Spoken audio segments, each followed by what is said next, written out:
passed away, maybe you don't know, but he passed away this June, and he was 77 years old. He was a bull rider at one time through high school and college, and he was a great, great poet. And this one just caught my eye because he was on Johnny Carson, I think in the 70s, and he read this poem, or he said it, I'll read it. And it's called The Vegetarian's Nightmare. Now, I see one of my friends in the audience, and she is one heck of a gardener. And I think anybody that plants the seed in the ground knows how good a fresh salad can taste in the summertime.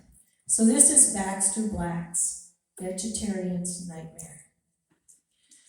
Ladies and diners, I make you a shameful, degrading confession. A deed of disgrace in the name of good taste. Though I did it, I meant no aggression. I had planted a garden last April and lovingly sang it a ballad. But later in June, beneath a full moon, forgive me, I wanted a salad.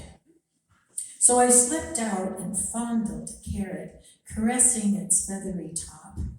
With the force of a brute, I tore out the root. It whimpered and came up with a pop.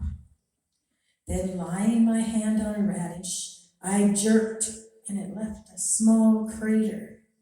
Then, with the blade of my true value spade, I exhumed a slumbering tater.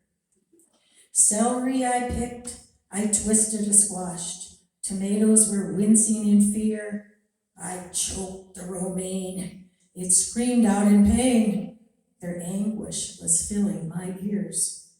I finally came to the lettuce as it cringed at the top of the row. With one wicked slice, I beheaded it twice. As it withered, I dealt a death blow. I butchered the onions and parsley. My hoe was all covered with gore. I chopped and I whacked without looking back. Then I stealthily slipped in the door. My bounty lay naked and dying, so I drowned them to snuff out their life. I sliced and I peeled as they thrashed and they reeled on the cutting board under my knife. I violated tomatoes so their innards could never survive. I grated and ground till they made not a sound. Then I boiled the tater alive. Then I took the small broken pieces I had tortured and killed with my hands and tossed them together, heedless of whether they suffered or made their demands. I ate them, forgive me, I'm sorry. But hear me, though I'm a beginner. Those plants feel pain, though it's hard to explain to someone who's ate them for dinner. I intend to begin a crusade for plants' rights, including chickpeas. The ACLU will be helping me too. But in the meantime, please pass the blue cheese.